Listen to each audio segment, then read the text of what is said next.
billion to the regional economy every single year.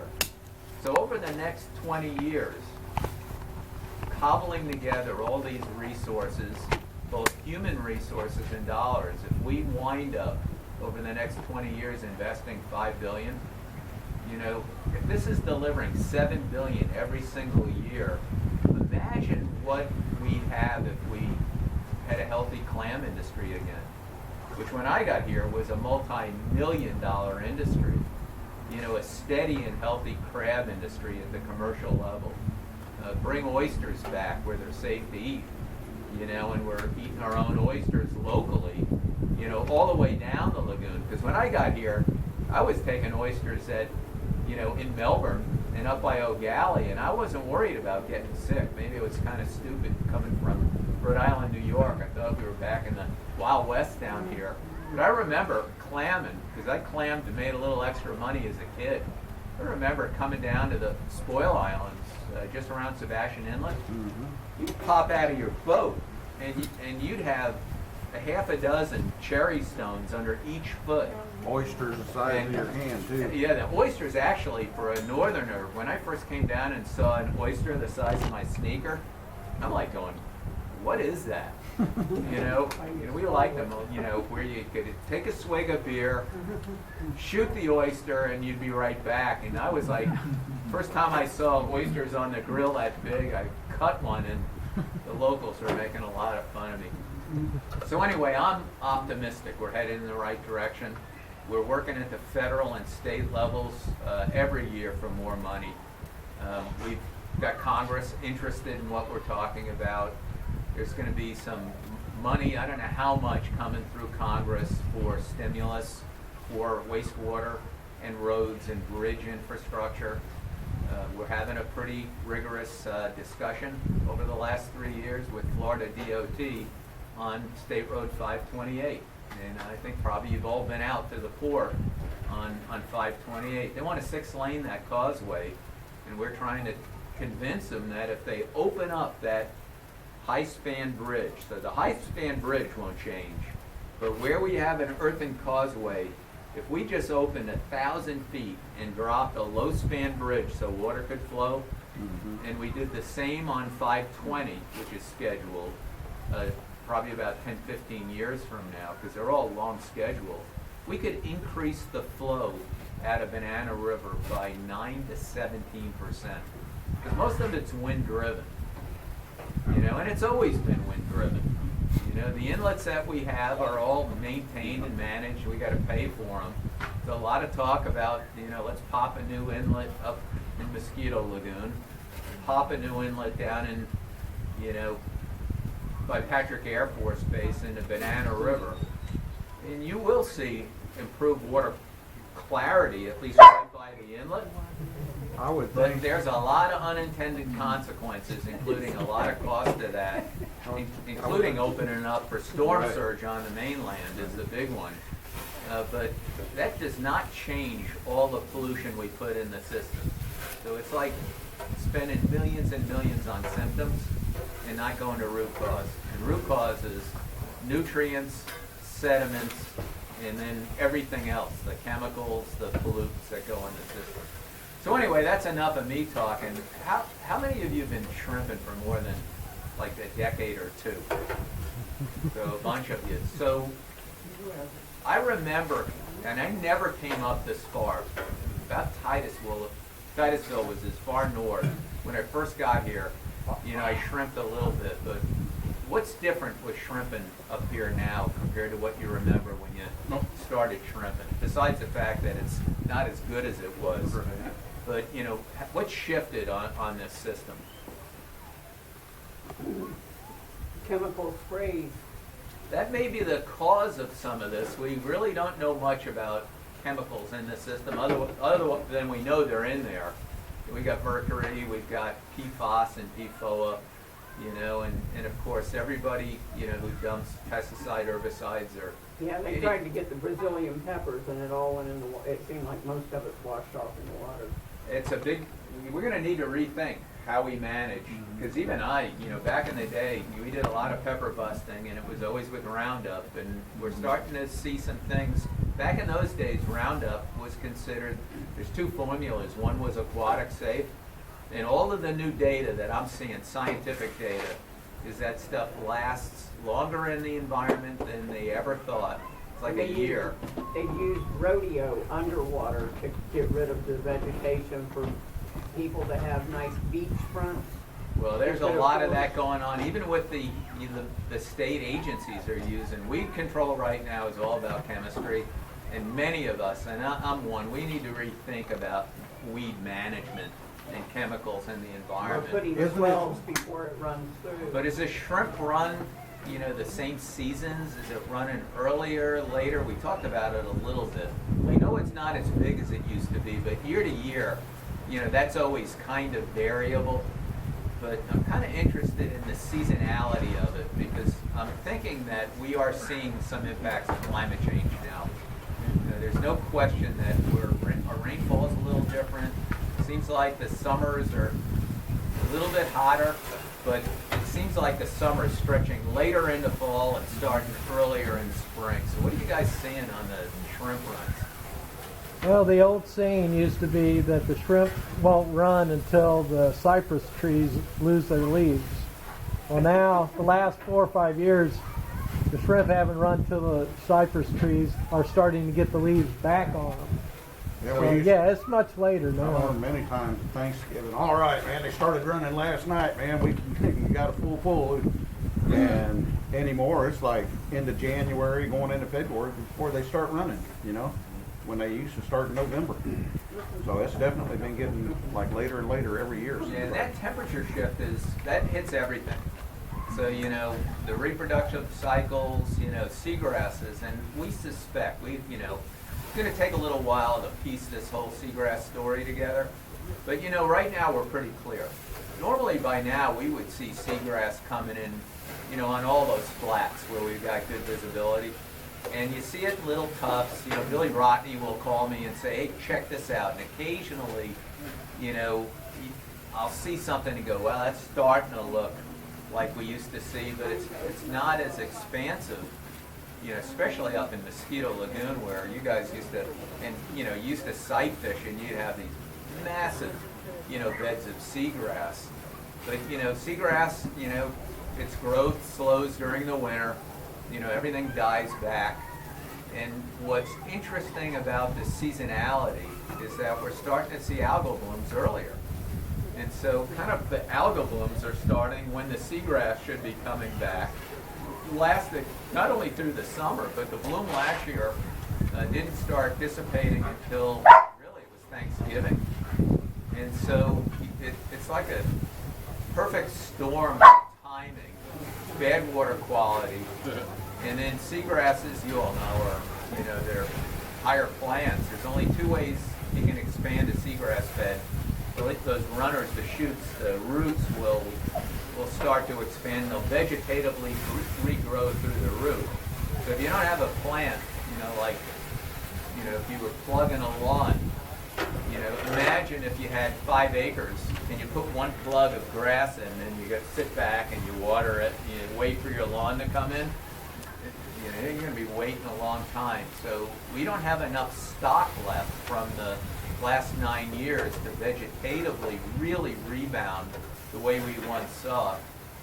And to be honest, we know that they seed. And some species seed at different times and different amounts. But getting that seed dispersed in a system that's already compartmentalized, it's going to be a challenge for seagrasses. I'm absolutely convinced. And we're going to try to put some money into it. That we're going to be needing to grow seagrasses in hothouses. And I'm talking to Marine Discovery Center and Brevard Zoo and Harbor Branch, and also Florida Oceanographic Society down in Martin. We need to build that infrastructure now. If you don't have the hothouses, and the seawater system, and these grasses, in cultivation, when we have these opportunities, like the work you guys are doing with Riverside Conservancy, you could be doing a living shoreline restoration, do an oyster reef, restoration and replanting seagrasses at the same time, and then begin to slowly start scaling it so we're not going to supplant Mother Nature, but we're going to help accelerate seagrasses coming back. But we don't have the capacity to do that right now. We really don't have the capacity, even with oysters, to do really large oyster restorations. The good news with clams is, we have partners up in the Halifax and, at University of Florida, they're going to put like 1 million clams out into the system. You got to get the salinities have to be right. You can spend a lot of time and money if you don't know where to do it and when to do it. We could be challenged on the success. But I'm excited on some of the pilot studies. We're seeing seagrasses coming back in places we didn't think. Oysters and clams seem to be holding their own, even in water quality that doesn't look, perfect. And we're going to have to take a little risk. We'll lose a few of these projects because something happens, a bloom happens at the worst time. But waiting for perfect conditions isn't going to be a good solution for this. But we still need to be working on that. But I'm hearing that even from some of the commercial guys. So Charlie Sebler was telling me right around Christmas. Any of you eat roe mullet during the holidays? Yeah, it used to be a delicacy. It's been a long time since I had it, but he was dressing out roe mullet going into Christmas. And he had a bunch of mullet from over on the Gulf Coast and some Indian River Lagoon mullet. And he was saying that the weight of the roe to the weight of the fish was way down from what he's ever seen. And here's somebody who's been doing it since he was a wee little baby with his dad and grandfather. And he goes, Duane, I've never seen this limited amount of roe, body weight to roe weight. And he said when he was flaying the fish, the fillets were feeling different, the bones were feeling different. So you're all hearing about manatees, I'm sure. It's been a big issue in the lagoon. When the food chain gets disrupted, everything up the food chain gets disrupted. Manatees get a lot of press, but it's hitting spotted sea trout, it's hitting drum. We've seen more tarpon than we've probably ever seen, at least my recollection, even bigger tarpon, and tarpon can handle dirtier water. And so this shifting boundary, the longer it goes, the harder it is to get back to what we want. And catfish, we're hearing from everybody who fishes, including fly fishermen. Never seen more catfish, in the system. Yeah, and they are good eating, and in fact, we're recommending, get them, eat them. It's best to get them on your plate. It's all your knowledge, so it must give you a bad case of heebie-jeebies, because it does me when you hear about, like, off the coast of California, where they found over 25,000 55-gallon drums full of DDT that they dumped back in the day. How do you clean that up?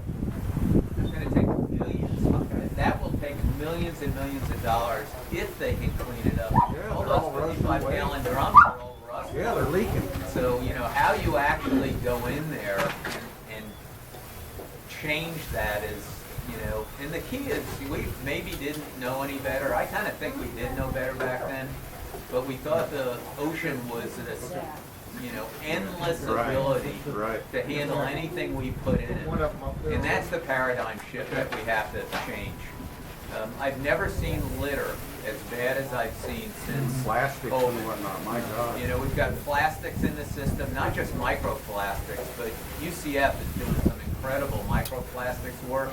So they're finding microplastics in oysters at levels that, and I laugh when they say the most microplastics of any oyster of anywhere in an estuary. It's mainly because nobody else is looking at microplastics the way UCF is doing, so we don't know if we're the worst, but we do know they're there. Sounds like eating an oyster is about like eating a Big Mac. Well, it's you want roughage, but you don't want it that way. But what they're seeing is a lot of it's filaments, and a lot of it they think is coming off propylene. Some of these lines, not just anchor lines, but fishing lines, and even the lines we're using on our boats. And so, this could be as simple, at least on that end, to say, swap those lines out on a regular basis. Don't let them get old. But a lot of microplastics are coming through wastewater treatment plants. You know, if they don't have really good filtration, and you know, you all see the lint that you know, and I'm shocked when I do a laundry. I'm just one guy. Every time I do a laundry, I look at that lint basket, and it's all old clothes. It's like, where is this stuff still coming from? I'm surprised I got a shirt left. But all of that winds up in the environment. So we're going to need a higher standard in America with water, wastewater, you know, how we handle litter, you know, where we put this stuff. And it starts really with us, you know, with citizens, you know, and educating, you know, everybody up the ladder that, you know, this isn't about cost anymore. It's about value, and it's about return on investment. We want our kids to explore this lagoon like we did, and hopefully grandkids that can go grab an oyster or a clam just about anywhere and not worry about getting sick. And now's the time. This is the time to make the change, make the investment, you know, stick to it, have a resolve that we can do this. And it's been done elsewhere. You know, and people are so self-centered nowadays, especially, that yes, we should make changes as long as it's not me having to make the change. I have a cartoon I use in my Today, presentation. we should make the change. And the cartoon, the first cartoon panel is who wants change, and everybody's got their hand up. And then the next one is who wants to change. You know, everybody's sitting here. We're all going to wind up having to make a bit of a sacrifice. But those sacrifices, you know, they seem like a sacrifice on the front end, but a lot of times they improve quality of life. And I heard that during COVID, you know, that, gosh, you know, I've been paying all this money to, you know, go to a gym, you know, to go to a restaurant. And, you know, I never cooked at home. I did all my workouts inside. And I see it, I live right on the beach, you know, in a small condominium, and you see 30, 40 people now on the beach walking every morning. They changed their lifestyle. Not that they would have done it, you know, before, but COVID kind of forced a pivot on being outside, you know, loving our natural areas. And gosh, you guys are so lucky up in Volusia County to have Echo and, you know, your green spaces, and I hear that's starting to revitalize again. You know, what Volusia, Brevard, actually every county along the lagoon, 20 years ago we did the hard work and the hard investment of conservation land purchasing. Imagine where we'd be today if we hadn't done that. You know, where we've got some of these natural areas preserved in perpetuity, and that was a big investment.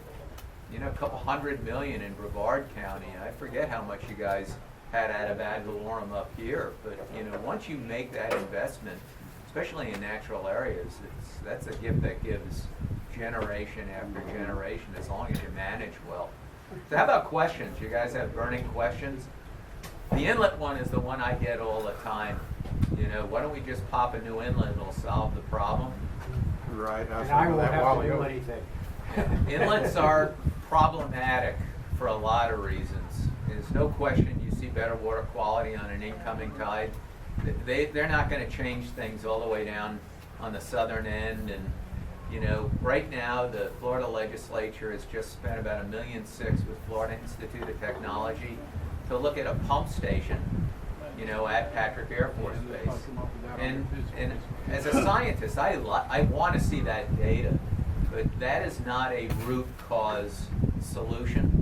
You know, that to me is the last resort. Pumping water and moving dirty water from point A to point B, or point B out to the ocean, you know, that to me is something we should understand. Many of you may know the Matanzas system, and you know, I forget what hurricane blew a hole in the Barrow Island up there by, is it Sunnyland, the community? That was a big inlet, you know, it was almost the size of Sebastian in the early days. And, you know, they fill up fast. So it's, as soon as you know, open one up, you're going to have a taxing district, you're going to have sand management, you're going to have erosion on the south side on the ocean, and you're going to have what we were just talking about, this exposure to storm surge anywhere along this Barrow Island that's close to that inlet. Just a I've lot heard of. the fishermen used to go down to Eddy Creek and there was like an underground passageway through Lime Rock, is that? I heard that, but I've never, heard, I've just heard it, the They stories. said the Yankees would come down here and fish that hole and just go home and tell big stories. I've heard that too, and back in the day, and I mean the day, late 1800s, early 1900s, Now, I'm a Florida girl, I've been here all my life. Sebastian Inlet, they tried to hand dig that a bunch of times, and they used dynamite, along with hand digging. They get it open, and then it would close, and they were trying to do it to get an easy access to the ocean for commercial fishing and trade. But yeah, these days, the southern side of those inlets are going to erode on the ocean side, and you have to move sand. But the idea of pumping is something that they are looking very serious at, and we'll see what the data shows. But to me, it's let's focus on root cause. Let's focus on the It's another pollution. method that, this magic silver bullet Yeah, there are no project, silver and bullets. I will not have to, more weeds in my lawn, so spray. Yeah, there are no silver bullets. Well, I've This always is a thought heavy that, lift. I've always wondered why if they can build a 7-mile bridge in the Keys, why can't they build a 2-mile causeway just all on pylons so you got all that flow? The causeways did a lot more damage than I think we can even imagine. And those of you who fish know. So, fish go through larval stages and then juvenile stages, and the habitats, when they're larvae, they're in the water column. Of course, a lot of them are getting eaten along the way, but, the flashiness of the system, the salinity shocks, any kind of pollutants,